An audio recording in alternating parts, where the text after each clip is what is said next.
신문이야기 돌직구쇼에 오신 여러분 반갑습니다. 저는 신문 읽어주는 남자 김지혜입니다. 어제 오후 늦은 시간 김정은의 3시간 육성 연설이 풀로 공개가 됐습니다. 북한이 녹화 생중계를 한 셈인데 그 안에 들어있는 김정은의 머릿속 생각을 오늘 돌직구쇼에서 한번 제대로 파헤쳐 보겠습니다. 오늘자 조간신문 지금부터 저와 함께 하시죠.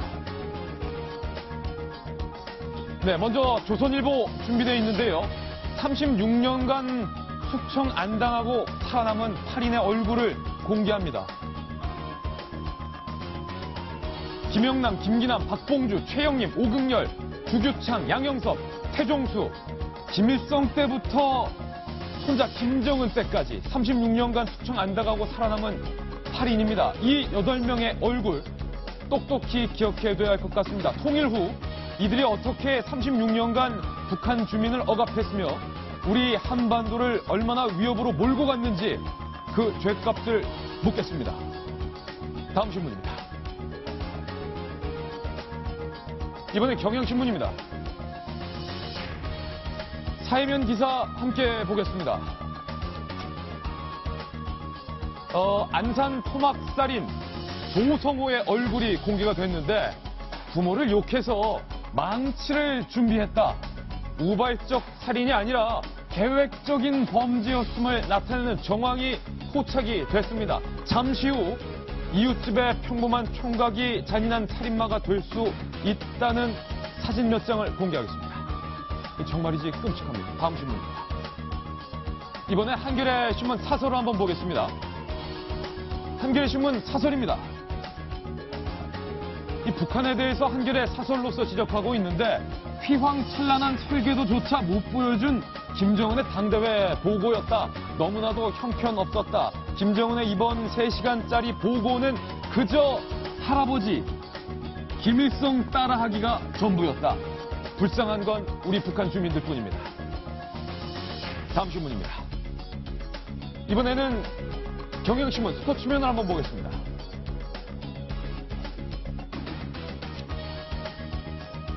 강정호 다시 돌아왔습니다. 그런데 더욱 강해져서 돌아왔습니다. 연타석 홈런포를 쳤고요. 그리고 바로 희생 플라이 타점까지 올렸습니다. 연 이틀 강정호가 타점을 올렸는데요. 가계 시대였다. 외신들은 일제히 강정호 선수의 복귀를 이 북한 표현을 빌리자면 열렬히 환호했습니다. 강정호 선수 화이팅입니다. 다음 신문입니다. 돌리면 나옵니다. 이번에는 동아일보 일면입니다.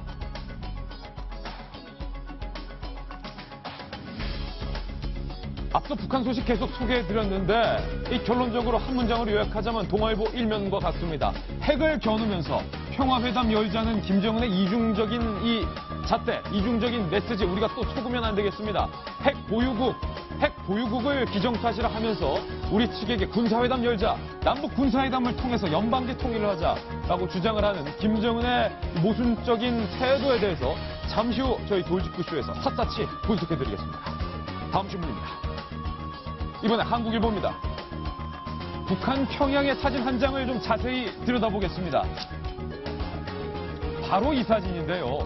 북한을 내다보는 여러 가지 잣대가 있는데 이번에는 자동차 번호판을 한번 주목을 해주십시오. 벤츠 도요다인데 벤츠 차량 앞번호 이 세 자동차 모두 727 번호판 숫자가 눈에 띕니다.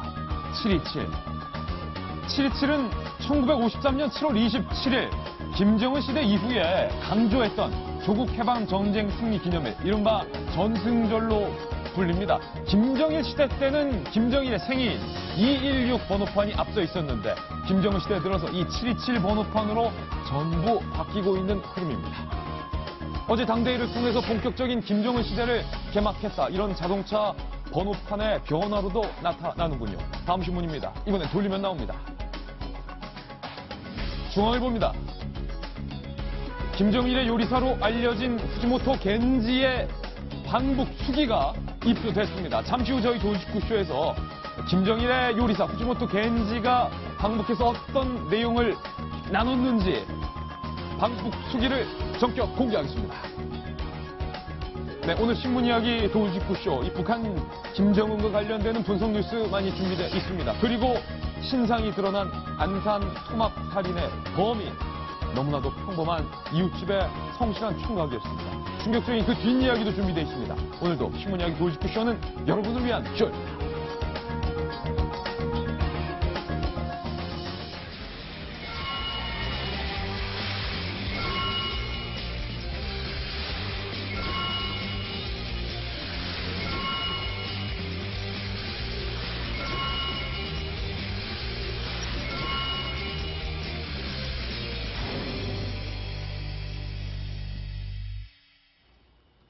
네, 김정일의 요리사 후지모토 겐지가 북한을 다녀왔습니다. 김정은을 직접 만났다. 김정은이 직접 벤치를 몰고 나를 마중 나왔다. 라는 내용이 앞서 공개돼서 충격을 줬는데 그 방북수기 전문이 오늘 공개됐습니다. 잠시 후 저희 돌직구쇼에서 상세하게 김정일의 요리사가 바라본 북한의 모습 전해드리겠습니다. 그 전에 저희가 준비한 저희 돌직구쇼만의 신문을 오늘 공개하겠습니다. 오늘자 조간신문 중 이 뉴스만 보시면 여러분들은 모든 중요한 뉴스를 다 읽으신 셈이 됩니다. 첫 번째 뉴스입니다. 오늘 키워드는 북한 김정은입니다. 핵 선제적 불사용을 재천명했다. 말이 조금 어려운데요. 먼저 핵을 쓰지 않겠다라는 얘기인데 이 말 모두 거짓말입니다. 김정은의 모순이다. 오늘은 저희가 이렇게 결론을 내렸는데 북한 김정은의 입에서 경제 정책은 참담했다, 한심했다 이런 말이 나왔습니다. 직접 들어보시죠. 경제 전반을 놓고 볼 때 첨단 수준에 올라선 부분이 있는가 하면 어떤 부분은 한심하게 뒤떨어져 있으며 한심하게 경제가 뒤떨어져 있다라고 김정은의 입에서 북한 경제가 파탄이 났다라는 것을 자인한 셈이어서 많은 기자들이 깜짝 놀랐던 부분이 바로 이 부분이었습니다. 동아일보 논소연 위원님, 정성희 위원님. 어제 김정은이 핵과 경제를 언급했는데 경제에 대해서 한심한 경제다 이렇게 말했고 또 핵과 경제 순서가 아니라 경제와 핵. 이게 어떤 의미입니까? 늘 핵 경제 병진 노선이 김정은의 노선이었는데요. 어저께 당대회 그 총화 연설에서는 경제 문제를 먼저 언급했습니다. 나중에 핵을 언급하긴 했는데 그건 이례적인 거고요.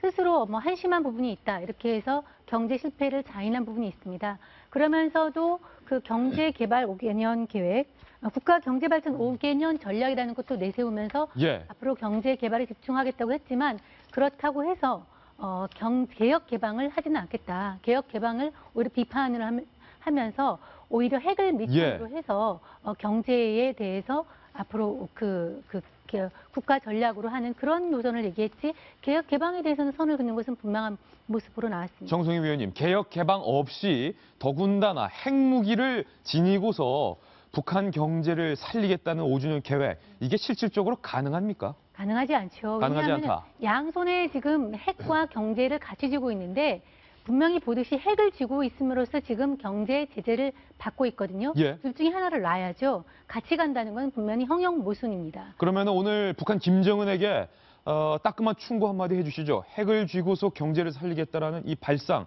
위험천만한 발상이다. 충고 한마디 해주시죠. 위험천만하다기보다는 가능하지 않습니다. 가능하지 않다. 가능하지 않습니다.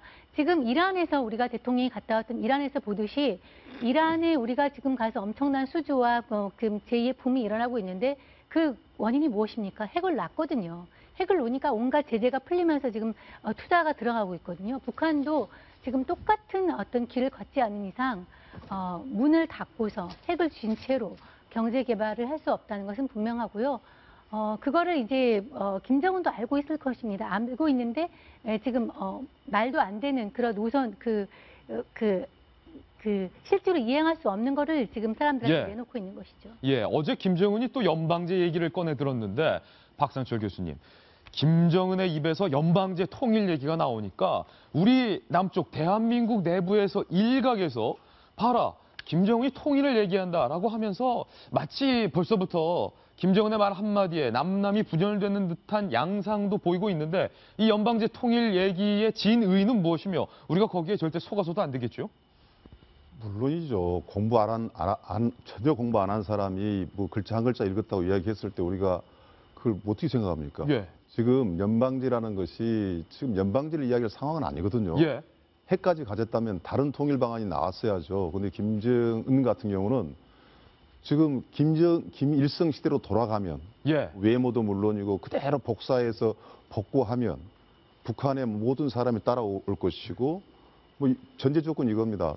남한도 변하지 않아야 되지만 중국은 물론이고 미국 모든 변화가 없다는 전제하에도 지금 김정은의 어떤 그 여러 가지 이야기는 앞뒤가 안 맞는 이야기거든요. 뜬구름 잡고 있다. 그렇죠. 연방제 이야기라는 것은 사실 방금 남남 갈등 이야기했는데 저 한마디에 우리가 남남 갈등이 갈 만큼 우리가 못난 보수와 진보가 있는 건 아니지 않습니까? 예. 이제는 우리가 북한을 좀 어쩜 북한을 정말 좀 많이 알아야 되겠다, 정확히 알아야 되겠다는 것을 좀 자신감을 갖고 좀 우리가 마음을 먹었으면 좋겠는데 예. 그러니까 김정일, 지금 김정은의 아버지 같은 경우도 김일성으로부터 권력을 가져오기 위해서 국방위원장이라는 이야기 그때부터 나왔지 않습니까? 그렇죠. 아버지하고 같이 권력을 가져야 되겠다. 일종의 쿠데타를 한 겁니다. 권력 예. 싸움을 한 거예요. 그래서 아버지는 국가대표로서 국가 주석을 하고 나는 군사권을 가져야 되겠다. 실제 실권을 뺏어온 거죠. 그래서 성군사상을 주장하고 국방위원장이라는 단어를 헌법에다 딱 만들어놨다 이거죠. 김정일은 뭐 나름 노력을 좀 했다. 그런 과정을 왔는데 지금 김정은 같은 경우는 제가 봐도 불과 몇 년 만에 예. 당 대회까지 열어가지고 마치 핵무기도 아직 많은 걸 실패했지 않습니까? 예. 이미 가진 것 같이 이제는 세계가 비핵화를 하자. 이 허구라든가 모든 것이 가식적이고 실질적인 자기 노력이 없기 때문에 방금 이야기가 많은 얘기 좀 할 이야기가 있습니다만은 연방제란 제의는 제의가 아니죠. 제의가 아니다. 그냥 하나 이야기를 갖다가 그 김일성 시대 때 나왔던 이야기를 한 겁니다. 의미도 없고 감동도 없고. 그게 1980년대 당대표 대회에서 했었거든요. 그래서 그게 이제 불가한 것이고 저는 그렇습니다. 그러면 이제 김정은이가 한 이야기를 우리 자세히 지켜보고 대화하면 나누자고 그럼 대화 나누자.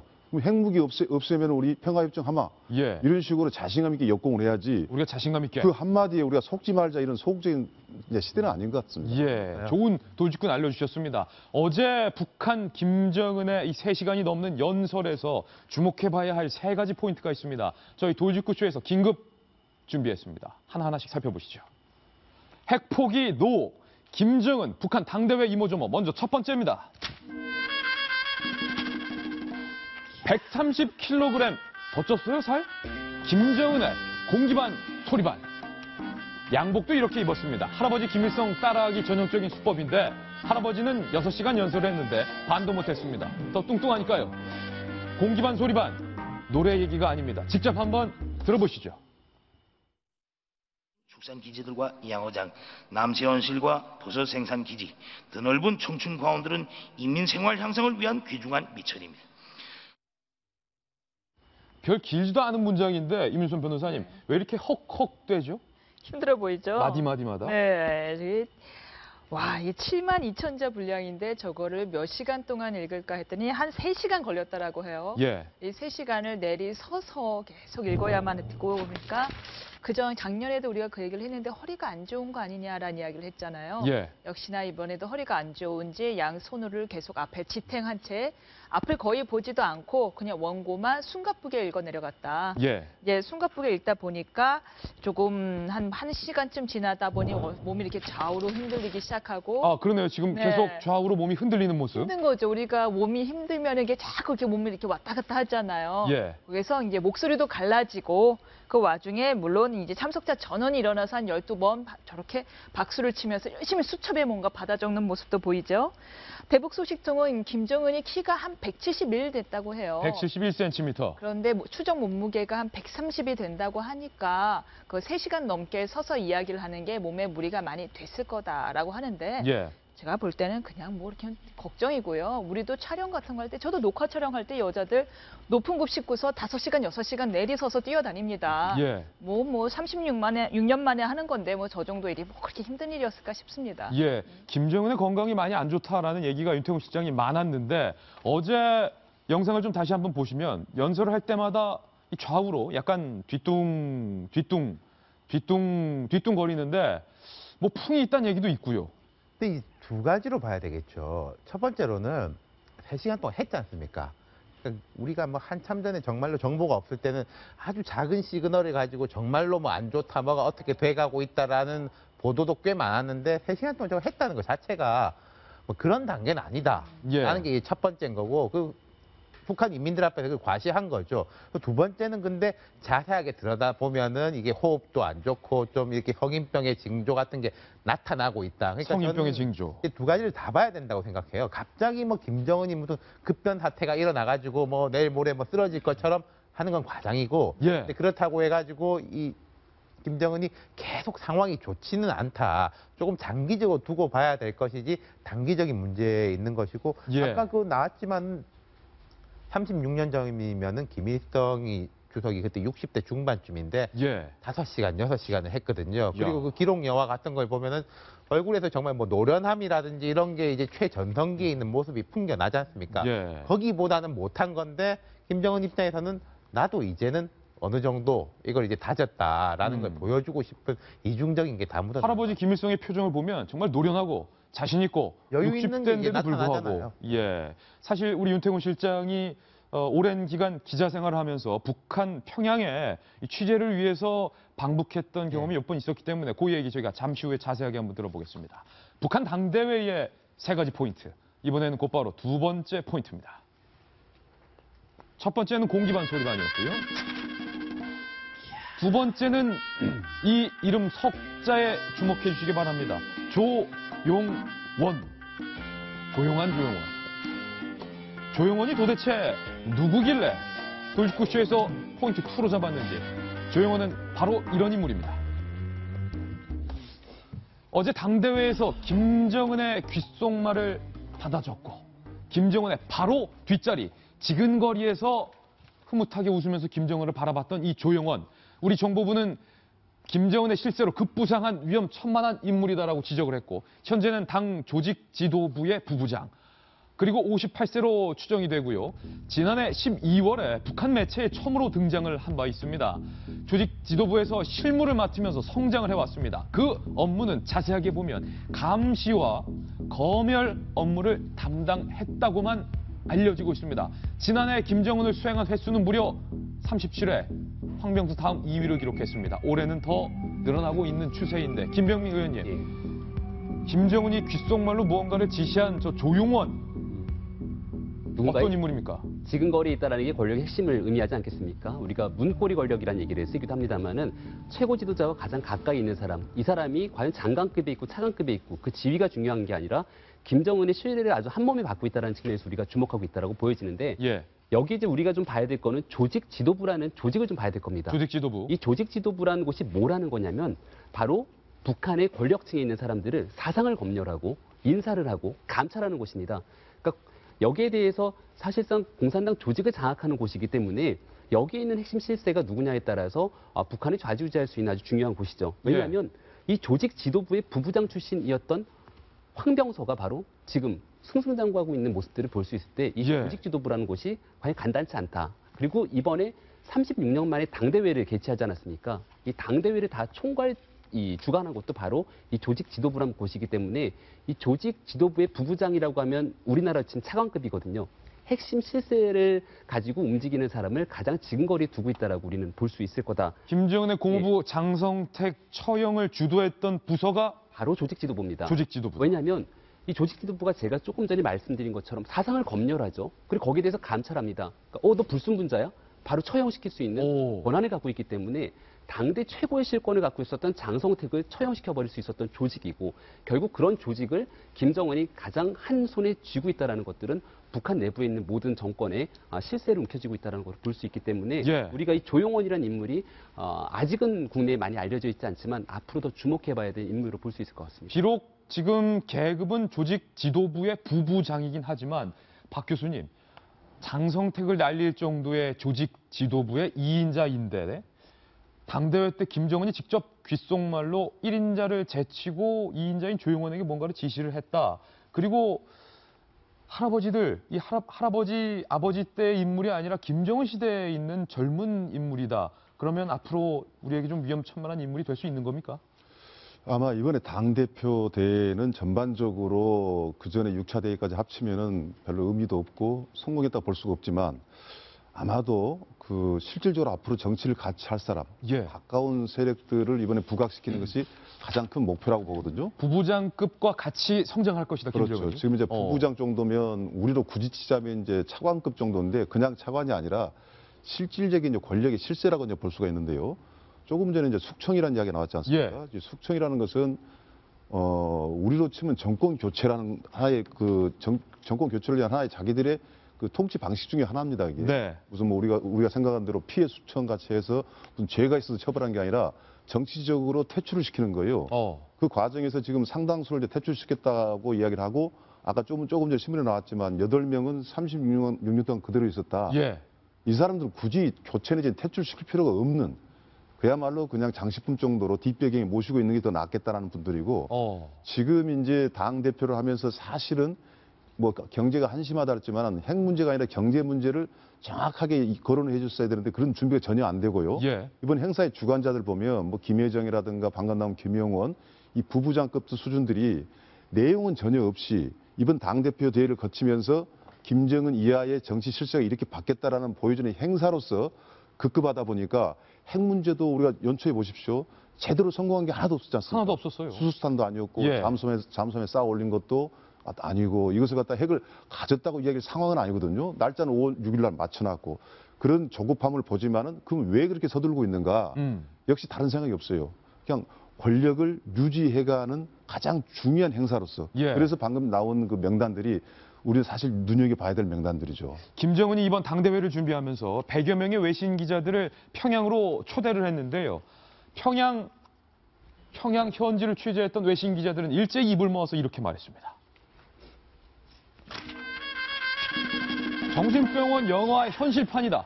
실사판이다. 이게 무슨 한 나라의 수도냐. 정신병원이지. 이렇게 말했는데 사실 북한을 취재 기자로서 여러 번 취재를 했던 윤태곤 실장님. 이번 외신 취재 기자들이 왜 정신병원이라고 말을 한 겁니까? 지금 이번 당대회를 보면요. 당대회와 김정은을 보면은 참 뭐가 딜레마적 현상, 어중간한 상황이다라는 게 어중간한 느껴져요. 현상. 왜냐하면은 이제 외신 기자들 불렀다는 건 자기들이 뭔가 알리고 선동하고 싶은 거 아닙니까? 그렇죠. 그러면 전 세계적으로 북한에서 제일 관심을 두는 사람은 누구겠습니까? 1인자잖아요. 김정은이죠. 김정은. 과거 같은 경우에 김정일, 김일성 시절에는 말하자면은 스타 같은 면모가 있었던 거거든요. 네. 해외에서 이제 뭐 언론이라든지 이게 불러오면은 뭐 연설하는 모습, 아까 보여줬던 카리스마적인 모습 같은 걸 보여주면서 아, 북한이 좀 이상한 나라지만은 저 이제 최고 지도자의 경우에는 장악력과 뭐 두뇌 회전이 아주 빠르구나. 보통 이런 평이 나왔거든요. 우리나라에도 뭐 이런 느낌. 우리나라에도 보시면은 뭐 김일성 같은 경우는 48년부터 94년까지 근 50년간 통치를 하면서 예. 한국에도 보면 뭐 이후락이니 장세동이니 이렇게 직접 김일성과 대화를 한 사람들의 증언록을 보면은 뭐 두뇌 회전이 빠르다, 자각력이 강하다, 예. 뭐 통이 크다 이런 게 있고 한국뿐만 아니라 중국이라든지 뭐 서방에서도 김일성하고 접촉한 사람이 상당히 많아요. 또 김정일 같은 경우에도 한 94년부터 2011년까지 17년 정도 있으면서 우리 박근혜 대통령 같은 경우에도 김정일하고 직접 회담도 하고 맞아. 그런 그렇죠. 사람이 많지 않습니까? 예. 그리고 거기도 통상적인 그게 좀 보수적인 사람이건 진보적인 사람인 간에 공통된 평이 뭐 두뇌 회전과 장악력이 좋다. 카리스마가 있다. 거거든요. 예. 그리고 이제 북한에서도 저도 그런 경험이 있는데 거기는 이제 장군님이라 부르지 않습니까? 예. 장군님하고 가까이 있었던 사람은 접견자라고 해가지고 한번 만나본 사람도 높이 쳐주는 게 있어요. 근데 지금 김정은 같은 경우에는 아시다시피 한국은 그렇다 치더라도 뭐 중국이라든지 어디라든지 어떤 언론인이라든지 김정은하고 직접 접촉해가지고 뭘 해본 사람이 없지 않습니까? 없어요. 그럼 김정은이 이번에는 외신을 불러왔을 때는 좀 먼 발치에서라도 보여주는 게 사실은 맞는 건데 부르기는 불러놓고 보여주진 않았다. 아니 지금 저 당대회 연설장에도 그러니까요. 못 들어갔어요? 저 앞에서 인터뷰는 안 하더라도 멀리서 이제 뭐 찍는 모습이라도 예. 보여주는 게 사실은 맞는 건데 그러려고 부르는 건데 불러놓고 이제 또 칸막이 쳐버렸다고 옆방에서 하니까 TV로 보겠다. 그러니까 뭐랄까 이제 제가 생각할 때는 북한 인민이라든지 내부에 대한 자신감은 꽤 생겼기 때문에 당대회를 여는 건데 아직까지 바깥쪽에 대한 자신감은 없어 보인다. 예. 그렇기 때문에 자기를 노출을 못하고 뭐 겐지 뒤에 나오겠지만 그런 사람한테만 이야기하는 거겠죠. 북한을 여러 번 방북해서 취재하셨으니까 이번 당대회를 취재한 한 외신 기자가 이렇게 말했는데 이 프레스 취재진이라고 취재 완장을 차는데 이거를 5만 원 내고 사라. 뭐 이런 얘기도 나오고 있어요. 뭐 취재 지원 비용을 예를 들어서 각 나라에서도 이제 취재를 해보면은 예. 실비를 내는 경우도 있고 안 내는 경우도 있는데 이거 당시 취재하셨을 때 완장 돈 주고 샀습니까? 안 샀죠. 공짜로 받았다. 예, 그때 이제 2차 남북 정상회담 같은 경우에는 이 경우에도 아마 그랬을 건데 그때 형식이 김정일 국방위원장이 한국에 있는 모든 사람들을 자기 손님으로 초청하는 형식이었거든요. 예. 뭐 밥값 뭐 아무것도 안 받았습니다. 근데 이번엔 글쎄요. 이건 저는 뭐 김정은이 이제 예. 돈 받으라고 시키진 않았겠지만은 예. 위에서부터 분위기가 취재에 대해서 강하게 통제를 하라고 하니까 어. 아래로 내려갈수록 그런 게 이제 강하게 전달되는 거 아니겠습니까? 예, 지금 뭐 정성희 위원님, 사실은 저희가 남북 정상회담도 여러 번 취재를 했었고 이산가족 상봉도 취재를 했지만 이번처럼 이 외신 기자들을 한쪽 방에 사실은 가둬놓고 당대회 취재하러 왔는데 전선 공장만 보여주고 평양 과학자거리만 보여주고 평양 산원 이런 데 보여줬다는데 그래서 120명의 외신 기자들이 농락당했다. 예. 농락당해서 굉장히 이제 화를 내고 있는데 그럼에도 불구하고 사실 생중계를 했습니다. 특히 워싱턴 포스트 기자 같은 경우는 VPN을 갖다가 우회해가지고 27분간이나 평양 거리를 생중계했는데 그것도 이제 기자들한테 평양 측에서 북한 측에서 당한 거죠. 북한의 어떤 통제를 뚫었군요. 네, 워싱턴 뚫어가지고 포스트가. 이제 지금 나오고 있는데 저렇게 바로 휴대폰으로 생중계를 하는 모습이 통중계를 통해서 평양의 모습이 일부 반영이 됐는데요. 이제 그런 모습을 통해서 이것이 뻐꾸기 둥지로 날아간 새. 유명한 그 잭 니콜슨이 나왔던 영화 있죠. 거대한 정신병원이나 어떤 그 테마파크처럼 하는 모습의 일부분을 보여줬는데요. 예. 아까 우리 윤 실장이 잘 얘기해준 대로 아마 초청을 했을 때는 이런 어떤 평양의 어떤 겉모습을 보여주려고 했는데 사실 기자들이 관심 가진 건 당대회잖아요. 그런데 이제 당대회도 사실 생중계를 한다고 했는데 녹화 방송을 해줬으니까 네. 그걸 보면서 기자들이 또 보도를 하는 상황이었으니까 사실 일부만 보여준 것이고요. 이걸 통해서 어찌됐든 120명의 기자들은 들어가서 북한이 어떤 사회고 어떤 나라인지는 보여주기는 충분했던 것 같습니다. 북한의 인기 걸그룹 김정은이 직접 창당을 지시하고 김정은이 직접 관리를 하고 있는 모란봉 악단에서 36년 만에 당대회를 기념해서 신곡을 발표했다고 합니다. 그런데 신곡 내용과 가사를 들어보면 정말이지 어처구니가 없습니다. 모란봉 악단이 발표한 새 음반 직접 들어보시죠.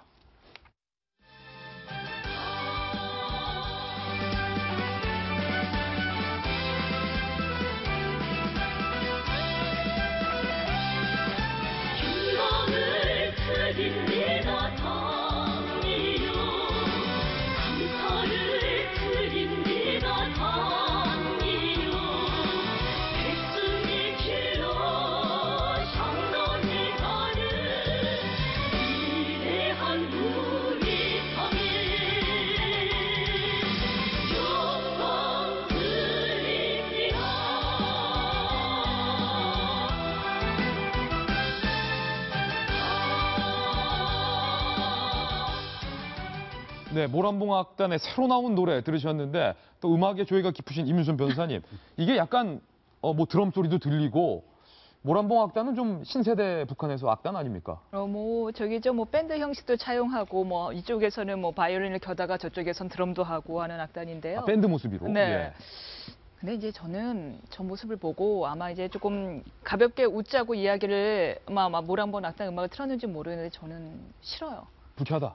굉장히 불쾌해요. 아까 전부터 당대의 모습부터 예. 이 모란봉 악단까지 굉장히 불쾌한데 그 이유는 촌스러워서도 아니고 총각 같아서도 아니고 예. 그 이유는 우리끼리 잘 먹고 잘 살겠다 소리로밖에 안 들려서 그래요. 북한이 내 체질을 유지하려는 그 130kg의 몸무게를 지탱하면서 자신이 사는 데 외에는 관심이 없는 김은정은의 모습이 보여서 싫고요.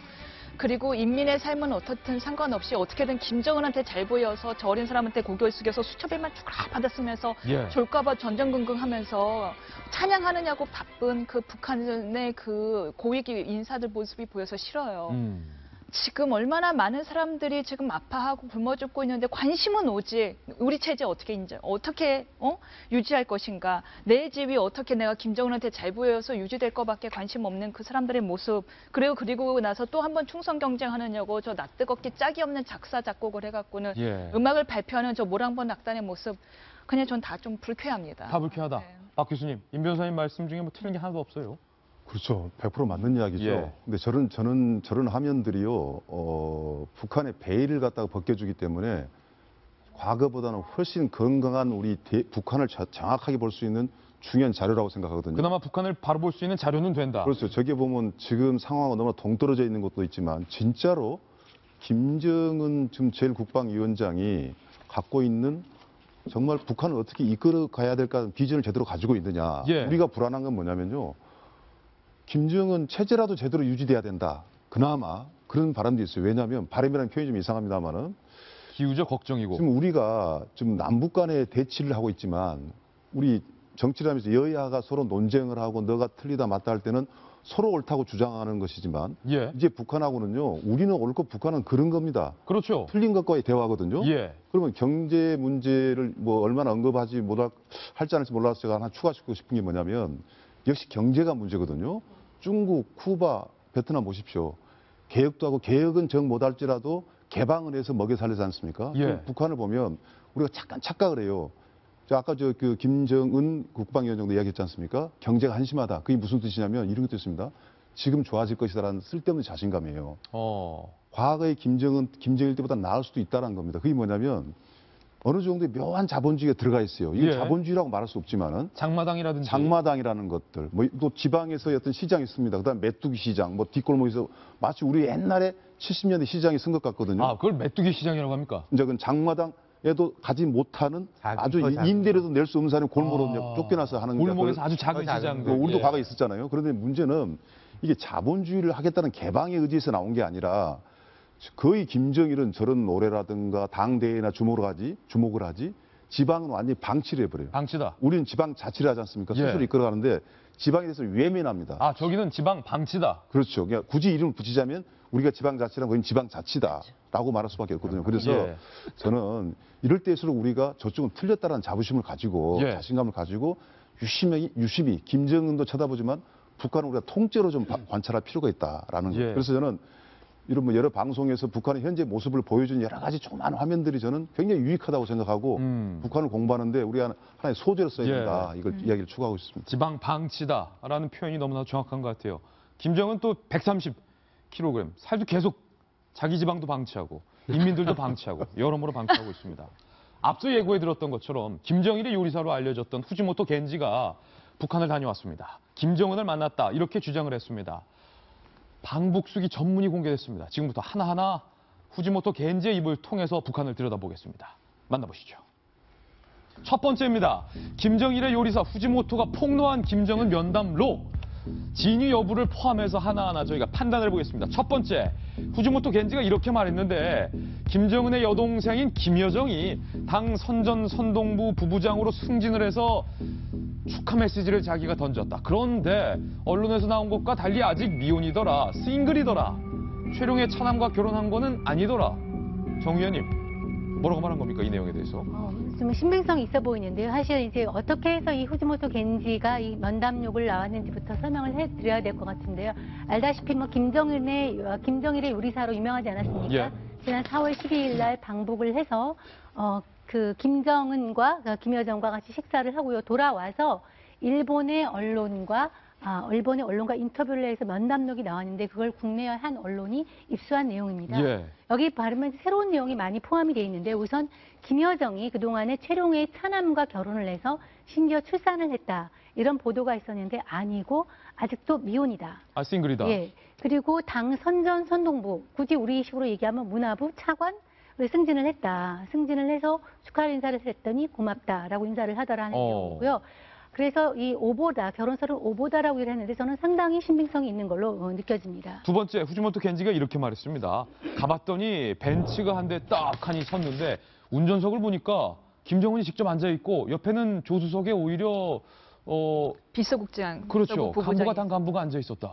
좋은 차를 이렇게 재벌 이사들이 사면은 보통 자기들이 이렇게 운전하고 싶잖아요. 예. 그런 마음 같습니다. 그리고 어렸을 때 친구니까 직접 데리러 왔다고 하는데요. 식사는 무려 이제 오후 4시 반부터 7시 반까지 3시간 동안 이제 진행이 됐고요. 만찬 시간이 3시간이었습니까? 호텔에 있는데 전화가 왔다라는 겁니다. 예. 샤워 깨끗하게 하고 준비하라. 무슨 뭐 제사 드리러 갑니까? 샤워 깨끗이 목욕제기 하고 오라. 그래서 그랬더니 직접 몰고 온 사람이 이제 김정은이고, 저것은 아마 어렸을 때의 친구고, 그다음에 본인이 편안한 마음으로 아마 이렇게 만나기 때문에 직접 몰고 온 것이 맞는 것 같습니다. 김정은이 술을 굉장히 많이 먹는 걸로 알려져 있는데, 후지모토 겐지와의 3시간 만찬에서는 뭐 와인에 입을 잘 안 댔다고요? 와인 식사 그 주류로 와인이 나왔는데 그날은 입을 안 댔답니다. 예. 왜 안 드시냐고 했더니 며칠 전에 하룻밤에 와인을 10병이나 마셔서 좀 속이 좋지 않다. 평소에 김정은이 술을 좀 즐겨 마시고 특히 와인을 즐겨 마시는 걸로 비추어질 수 있고요. 짐작을 할 수가 있고, 네. 그렇게 저런 폭식이나 폭음 습관이 지금의 비대한 몸으로 연결되지 않았나 이렇게 추정을 해봅니다. 후지모토 겐지가 그때 만찬장에 이 자리 배치도가 누가 여기 앉아 있었고 누가 여기에 앉아 있었더라라고 증언을 해서 오늘 조간신문에 그 자리 만찬도도 공개가 되긴 했는데, 그 자리에 김정은의 부인 이솔주가 불참을 했다. 불참 이유에 대해서는 김정은이 뭐라고 말했습니까? 딸이 이름이 주애. 저는 오늘 처음 알았는데요. 주애가 감기에 걸려서 같이 격리돼 있다. 이솔주도. 그래서 못 나왔다라고 얘기를 하는데, 우리가 알다시피 첫째는 김정은이 두 자식을 두고 있는데 첫째는 딸인 건 확실하고요. 둘째의 성별은 뭐 불확실합니다만 뭐 딸로 알려져 있죠. 뭐 붉은색 기저귀가 유럽에서 갔다. 예. 이런 얘기가 나오고 있는데 그래서 이설주를 아마 딸을 돌보느라 못 나왔다 하는 거. 그다음에 아내 이설주가 딸을 돌보고 있는 현실도 좀 이렇게 우회적으로 알 수가 있습니다. 마저 보겠습니다. 김정은이 이렇게 말했다는 거예요. 난 전쟁할 마음 없다. 그래서 어디에도 피해 없도록 미사일 쏘아 올리고 있지 않냐. 앞뒤가 안 맞는 맥락입니다. 이게 무슨 말입니까? 근데 저 말이요. 예.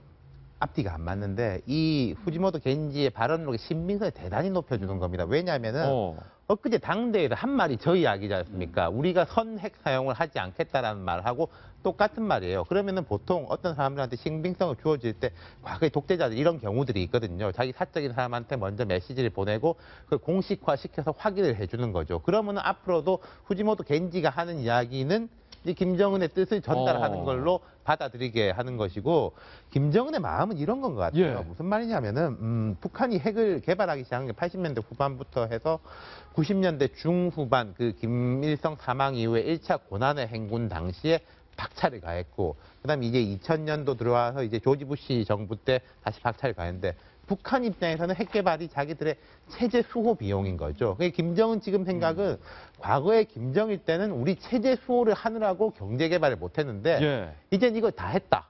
그렇기 때문에 경제 개발에 전념할 수 있기 때문에 난 자신이 있다. 라고 본인은 이제 생각을 하는데, 과연 이게 국제사회가 받아들일 것이냐가 문제고, 그리고 이제 우리 정부도 우리가 이제 김정은한테 장난 맞출 수는 없는 거고, 그렇죠. 걔네가 저럴 때 우리는 어떤 전략을 가지고 이야기를 해야 될 것 같으냐. 특히 이제 지금 미국 대선이 되고 뭐 이러지 않습니까? 웬디 셔먼은 클린턴하고 가까운데도 불구하고 북한 급변 사태 시에 연방제로 할지 뭐 북중 국경을 어떻게 해야 될지 논의해봐야 돼. 이게 사실 우리 생각하고는 전혀 다른 이야기거든요. 이상한 얘기하고 있어요. 그러니까 우리는 지금 만약에 북한의 급변 사태가 되건 뭐가 되건 통일이 되면은 자연스럽게 통일이다. 우리 남북 통일이다. 근데 이게 국제법적으로나 볼 때는 또 다른 이야기일 수 있는 거거든요. 과연 우리가 준비를 하고 있느냐. 저는 이제 김정은도 김정은이지만 우리를 되돌아봐야 될 때라고 생각합니다. 예를 들어서 우리가 어떻게 이 백두산 이북에 국경선을 확정 지을 것인지에 대한 구체적인 아주 자세한 가이드라인을 우리 정부도 방침을 세워야 될 것 같습니다. 저희가 준비한 저희 돌직구 쇼만의 두 번째 돌직구 신문으로 곧바로 이동합니다. 얼굴과 실명이 공개가 됐습니다. 안산 토막 사건의 피의자 조성호의 얼굴이 공개가 됐는데요. 이 뉴스를 전해드리기 앞서서 조성호의 평상시 사진 한 장을 공개하겠습니다. 사진부터 일단 확인해 보시죠. 기사 제목을 읽어드리겠습니다. 옆집 총각 같은데 악마였다. 바로 저 사진이 안산 대부도 토막 살인범인 만 30세 조성우의 실제 얼굴입니다. 경찰은 조성우의 얼굴과 신원을 공개하기로 결정했습니다. 바로 저 모습입니다. 옆집 성실한 총각 같습니다. 조성호는 이렇게 범행을 실패했습니다. 어리다가 무시했다는 게 그렇게 화가 났나요? 왜 그랬나요? 그 흉기로 토막을 낸 이유가 뭐예요? 진술로 다 얘기하도록 하겠습니다. 고개 들고 피해자 가족한테 한 말씀 하시죠. 죄송합니다. 잔인하게 범행 저지르고 페북에다가는 뭐 돈 버는 거 얘기 계획 쓰셨던데 본인이 쓴 거 맞죠 이거? 네, 제가 쓴 거 맞습니다. 왜 그러셨어요? 그냥 열심히 살고 싶었습니다.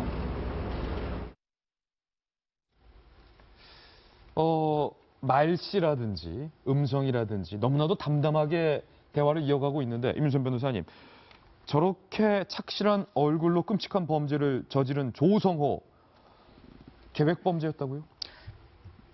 로 진술이 바뀌었다는 거죠. 지금 밝혀진 것은 아무것도 없습니다. 예. 지금 진술에 의존을 하고 있는데 저희가 금요일에 말씀드린 것도 뭐냐면 범인이 누군지는 이제 더 이상은 궁금하지 않아요. 왜냐하면 본인이 스스로 자백을 했기 때문에. 예. 다만 왜의 문제인데 왜라는 것이 바로 그동안은 뭐라고 진술을 했냐면 평소 자신을 어리다고 무시해서 그날 화가 나서 우발적으로 범행을 저질렀다라는 건데 너무나도 미심쩍었다는 거죠. 그러기에는 범행의 방법 그리고 시체 훼손의 방법이 워낙에 잔혹했기 때문에 단순히 우발적으로 보기는 힘들다라고 했더니 아마 경찰도 그 부분을 집중 추궁했겠죠. 우발적이라는 사람이 어떻게 이렇게 사람을 잔혹하게 훼손할 수가 있느냐라고 하자 진술을 바꾸었다라고 합니다. 예. 뭐라고 했냐면은 부모 욕을 자꾸만 하는 바람에 평소에도 부모 욕을 많이 했다. 그래서 자신이 그동안 이제 저는 피해자와 함께 모텔에서 근무하는 줄 알았더니 거기를 이제 그만두고 공장을 다닌다라고 해요. 공장에서 망치를 갖고 와서 숨겨놓고 있다가 그날도 역시 또 부모 욕을 하면서 네 예. 부모가 참 어떨지 불쌍하다라는 말을 듣고 화가 나서 망치를 휘둘렸다라고 이야기를 진술을 바꿨다라고 하죠. 그러니까 우발적으로 뭔가 칼로 찌른 것이 아니라 회사에서 망치를 가지고 집으로 와서 자는 것 30분까지 기다렸다가 범행을 그렇죠. 저질렀다. 근데 이제 뭐 여러모로 믿기지가 힘들어요. 왜 이렇게 진술을 바꿨냐의 문제는 간단합니다. 이제 형량을 좀 줄이고 싶어서죠. 예. 우발적 범죄와 계획적 범죄는 양형이 조금 많이 다릅니다. 예. 그래서 그간은 우발적 범행인 것으로 그것도 약간 피해자에게 일부 책임이 있는 것처럼 이야기를 해왔죠. 날 무시해왔다라고. 네. 그리고 난 다음에 이제 진술이 바뀌었죠. 아마 추궁했겠죠. 말이 되냐 그렇게 잔혹하냐. 그러니까 망치를 갖고 가긴 왔다는데 그 다음에도 또 이야기를 한 게 뭐냐면 평소 부모 욕을 자꾸 했기 때문에 그래서 마음 먹고 갖고 왔다라는 건데 그럼 그날도 어떻게 또 부모 욕을 할 줄 알고 갖고 왔다는 겁니까? 좀 여러 가지로 앞뒤가 맞지 않아요. 역시 계획으로 조금 바꾸긴 했으나 그럼에도 불구하고 피해자 탓으로 바꾸기 위한 진술인 걸로 보이는 거죠. 역시 책임이 피해자에게 일부 있다라고 해서 자기에게 동정 여론을 좀 사기 위한. 예. 그래서 저는 믿기는 좀 힘듭니다. 착실한 외모를 가지고 있고 애견 카페도 경영한 적이 있고 성실하게 아르바이트도 했었던 옆집 총각 같은 저 조성호의 입에서 나온 말을 임선 변호사께서 분석을 해 주셨는데요. 그런데 이 조성호가 살해를 전후로 너무나도 태연하게 일상적인 말들을 본인의 SNS에 이렇게 올려서 또다시 이것이 논란이 되고 있습니다. 바로 이런 내용입니다. 날짜별로 한번 보실까요? 5월 7일. 5월 2일입니다. 5월 2일. 일할 수 있다는 것에 감사합니다. 그리고 이런 식이면 10년 동안 3억 원 차곡차곡 모을 수 있겠다. 가능하겠다. 열심히 살겠다. 머릿속에 5만 가지 사업 아이템들이 돌아다니는데 점점점. 4월 17일이 범행 날짜인 걸로 알려져 있는데요. 그러고 나서 한 보름이 지난 다음에 SNS에 너무 아무렇지도 않게 저렇게 일상을 영위하는 걸 올린 거죠. 저는 저 대목이 너무나도 소름 돋는데 김병민 의원님, 살해 후에 열심히 살겠다. 내가 10년 동안 3억을 모으겠다. 이런 식이면은 3억도 모을 수 있다. 이것뿐만 아니라 SNS에 여러 가지 글들을 올렸다는 것 아니겠습니까? 저도 살인을 저지른 살인자가 이런 글들을 올렸다는 거에 대해서 굉장히 소름이 돋는데요. 이런 글들을 올렸다면 페이스북에다가 1차 계획 수면위로 오르기 70%가 이미 달성됐다. 2차 계획 5년 10년 안에 2억을 만들겠다. 3차 계획 이대로 가게 되면은 10년 안에는 3억도 더 이렇게 인생 계획이 다 성공할 수 있을 거다라는 글들을 올렸다라는 건데 아니 살해 후에 저렇게 천덕스럽게 뭐 어떤 방식으로 이해해야 될지 잘 모르겠습니다만은 30살의 젊은 청년 아닙니까? 살인을 저지르고 난 뒤에 그것과 완전히 단절된 또 다른 삶을 자기가 이렇게 망상의 나래를 펼친 게 아닌가 싶어요. 살인은 이미 일어난 일에 대해서 이거는 나와 관계없는 일이라고 애써 그냥 외면하고 지워버리고 내가 설계할 새로운 삶에 대한 희망을 가지고서는 그렇게 자기 위안을 삼은 게 아닌가 싶은데요. 글쎄요, 이게 뭐 어떻게 심리학적으로는 전문가들의 판단에 따르겠지만 일단은 이 사람이 이런 식으로 참 몰아가서 잔혹한 범죄를 저지를 수밖에 없는 우리 사회에 대해서 저는 굉장히 좀 두려움이 느껴지고 이 사람이 2013년도에는 의정부에서 애견 카페를 운영했다라는 건데 저는 제 처가가 의정부라 매주 주말인 의정부를 가거든요. 아, 그렇군요. 갈 때마다 아이들이 그 강아지들을 좋아해서 애견 카페 같은 데 가고 구경하기도 하는데 정말 너무 소름이 돋았어요. 그러면서 자기 나름대로는 열심히 살겠다고 하는 사람이 생긴 거를 봐도 너무나 말짱한 동네 총각이고 근데 그냥 범행을 저지른 것도 아니고 계획적인 범행이 굉장히 잔혹한 사체 그 훼손까지 이뤘던 거를 보면은 도대체 어떤 방식으로 주변에 있는 사람들을 믿고 살아야 될지에 대한 걱정도 너무 큽니다. 여기에 한 가지 더 충격적인 사실을 더하자면 저희 채널의 단독 취재 결과 확인된 내용인데 이 조성호가 살해 직후 지인에게 너무나도 태연하게 영화를 보러 가자라는 제안을 했고 실제로 영화 보러 갈 준비까지 했던 것으로 밝혀졌습니다. 조성호 지인을 인터뷰했습니다. 5월 4일인가 연락을 해서 5월 10일에 영화를 보게 됐어요. 김병민 의원님.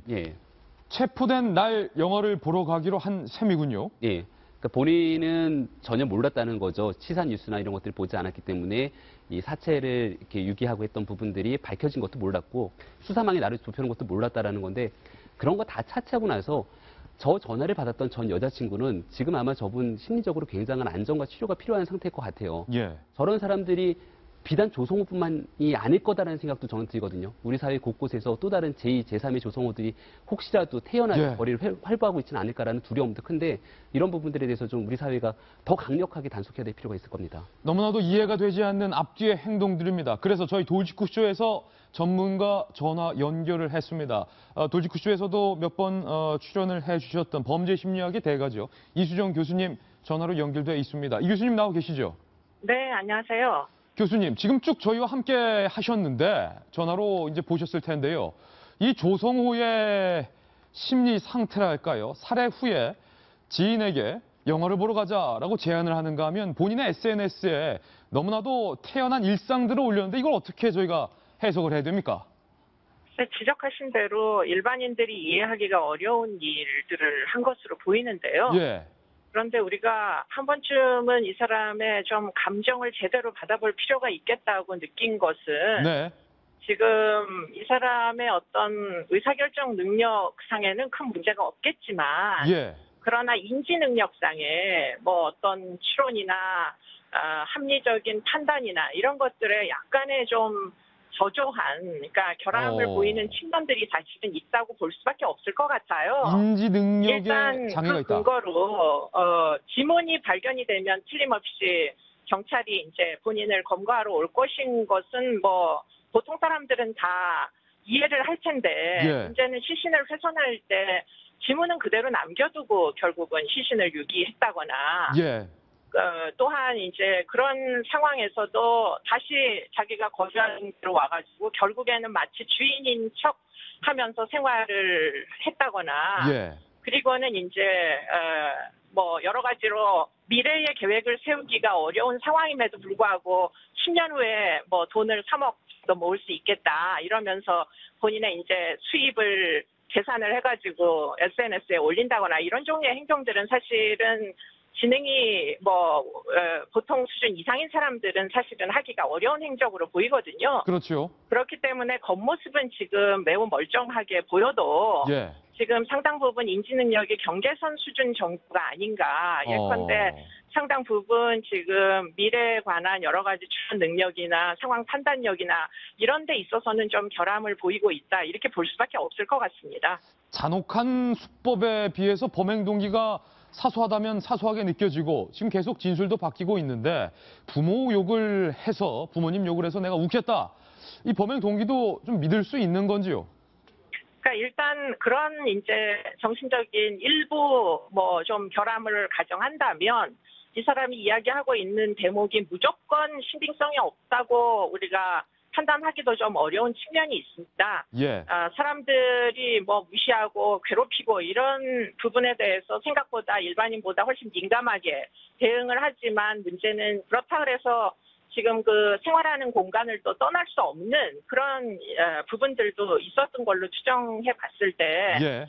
사실은 지금 이 결국은 피해자와의 관계가 뭐 문제가 있었던 것이 결국은 범행 동기인 것은 상당 부분 설득력이 있어 보이거든요. 그렇기 예. 때문에 지금 아마도 이 주인이 없으면 그 공간에서 혼자서 잘 지낼 수 있을 것이다 라는 생각을 할 정도의 상당히 일탈된 그런 예. 이제 사고를 했을 가능성도 있어 보입니다. 한 가지만 더 여쭙겠습니다. 경찰이 프로파일러들을 대거 투입하겠다라고 현재 밝혀서 사실은 많은 분들이 그 수사 결과를 지금 기다리고 있는 그런 상황인데요.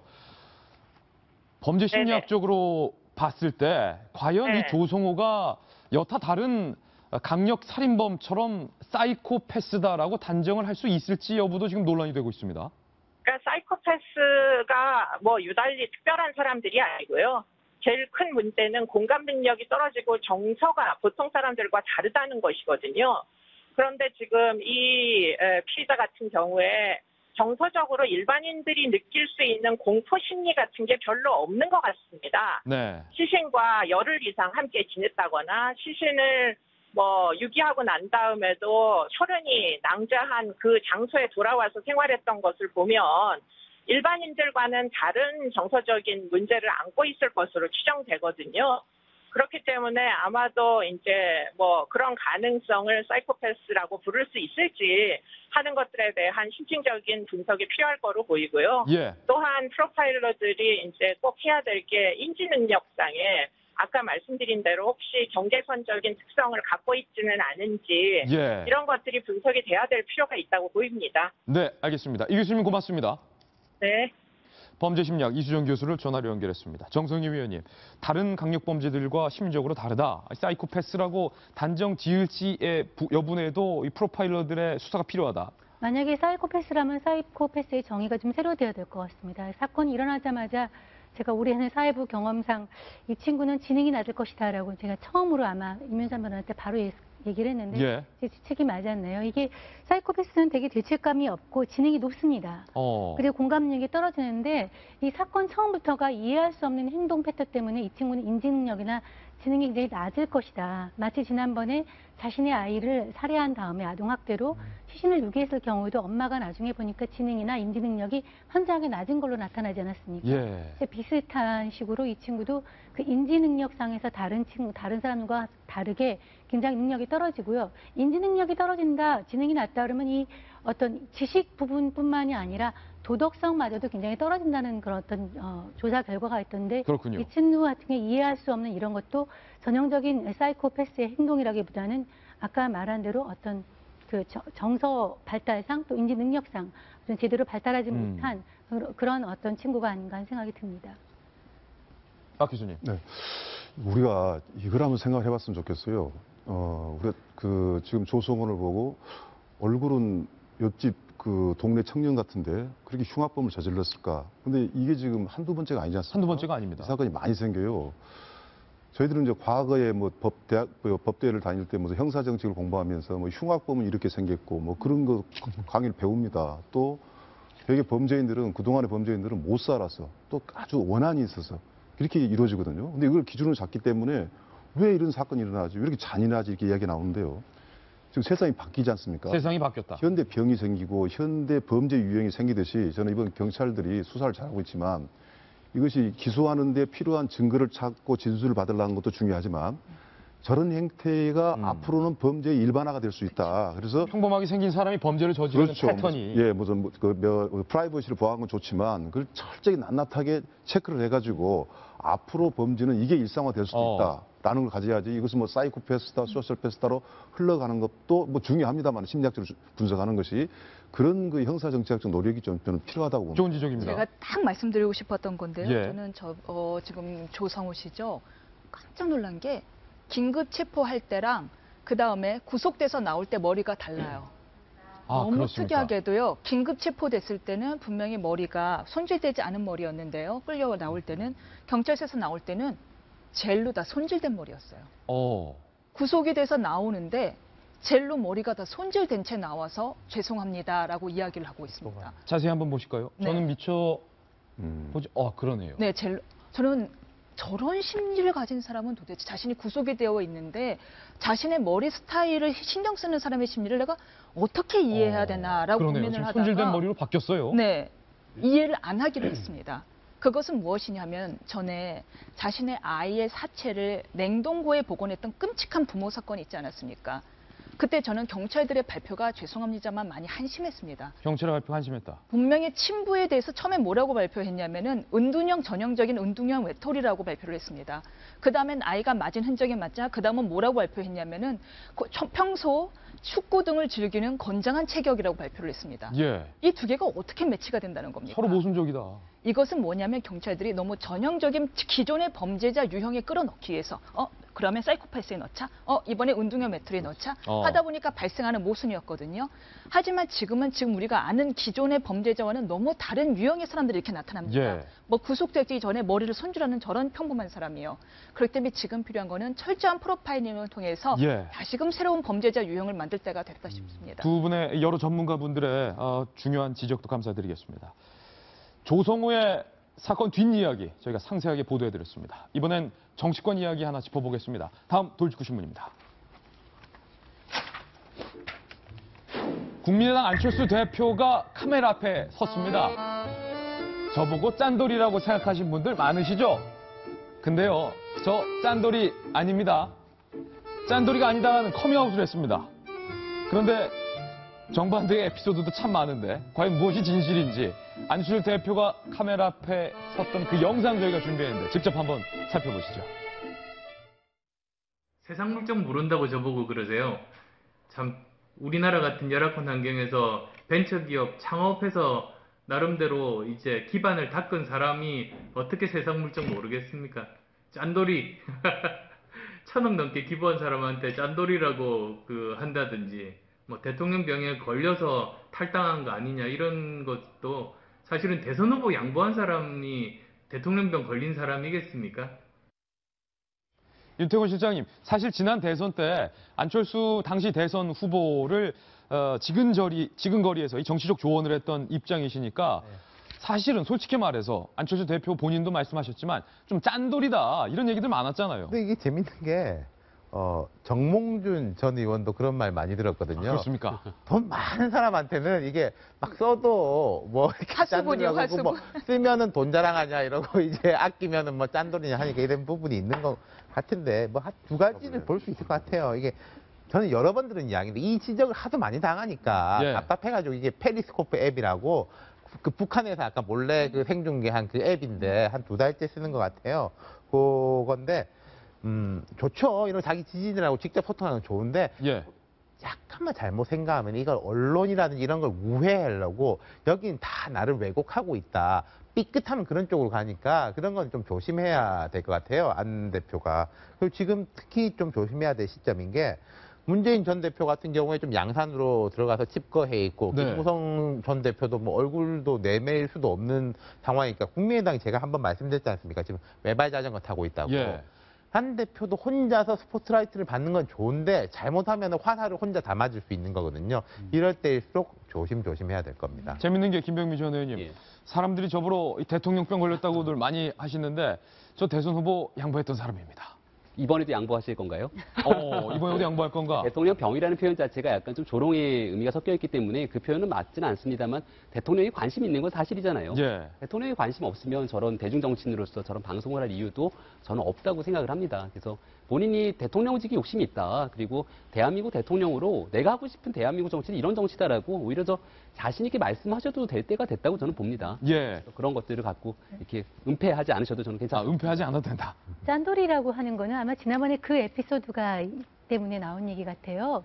기자들과 같이 영화를 보러 갔잖아요. 국민의당 아직 이름도 정하기 전에. 근데 이제 그때 무슨 영화를 봤던가요? 그 영화를 보면서 그 팝콘을 돌렸는데 기자들 10명당 하나씩 있었다는 거죠. 예. 그래서 아마 기자들이 짠돌이다. 세상에 이런 법이 어딨냐. 팝콘 한 번 한 주먹씩 먹고 아마 그랬던 것 같은데 그거는 아마 현실 정치에 나와서 기자들을 그렇게 대거대동하고 갔을 때 지금 화면이 나오는데 아마 익숙하지 않아서 그랬던 것 같은데 아마 그거를 저 영화 본 기자들도 취재하러 따라갔는데 자기가 티켓값 냈고 팝콘 10명에서 하나 나눠 먹고 저는 뭐 그것을 짠돌이라고 하는 예. 그런 그 에피소드를 아마 기자들이 기존의 룰에 익숙하지 않아서 했던 것 같고요. 네. 제가 오늘 주목하는 기사는 그 안철수 의원이 그 20대 국회 상임위원회로 교문위를 지정했다는 교육문화관광위원도 지정했다는 기사가 눈에 들어왔어요. 예.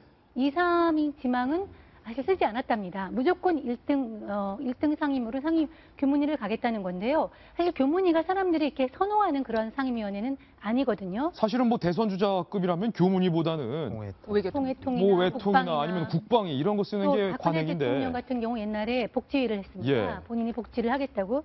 근데 저는 이거 아주 좋은 그 어떤 시그널을 보는데 사실 교문위가 대표적인 불량상입니다. 그러니까 어떤 것들이 같이 그 법안이 들어가면 교육위에서 잡으면 한 건도 통과가 안 돼요. 그래서 대표적인 불량상임위원회인데 안 의원이 여기를 선택한 것은 앞으로 국가개혁의 방향이 미래의 먹거리 창출에 있고 그러려면은 우선 사람부터 그걸 할 수 있는 사람을 키워내야 된다. 교육혁명을 하겠다 하는 그런 생각으로 교문위를 지목을 한 것 같고요. 더더욱이나 그 교육문화위원회 가면서 그 전에 이런 얘기도 했죠. 교육부 없애자 얘기도 했습니다. 예. 그러니까 많은 사람들이 상당히 지지를 했죠.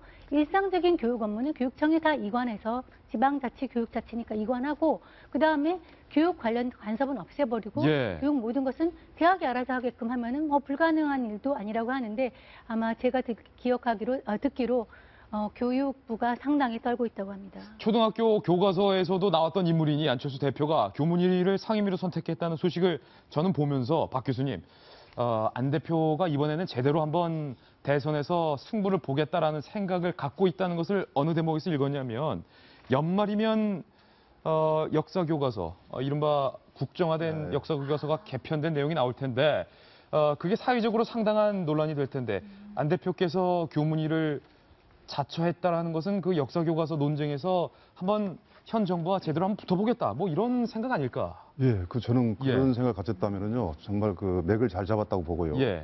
저는 안철수 의원을 상당히 좋아하는 사람 중에 하나인데 그럼에도 불구하고 뭐 오늘 정치 이야기 안 하고 끝날 것 같아서 써오냈는데 딱 기회가 와서요. 당 대표가 내년에 대통령 후보로 가장 유력한 사람 중에 하나지 않습니까? 그러면 주변을 좀 근본적으로 만들었으면 좋겠어요. 자기 해명이라든가 자기 특성을 이야기하고 자기 장기를 이야기보다는 국민의당을 어떻게 수리할 것인가, 국민들을 어떻게 쓸어 담을 것인가 그런 이야기를 올해 1년 동안 하고 내년에 개인 상품을 좀 팔았으면 좋겠다라는 아쉬움이 굉장히 있다는 것을 정말 이건 좋은 의미에서 하나의 그 충원을 좀 드리고 싶고요. 그리고 아까 짠돌이라고 이야기했는데 요즘 그런 농담이 있습니다. 박사 위에 밥사하고 술사가 있거든요.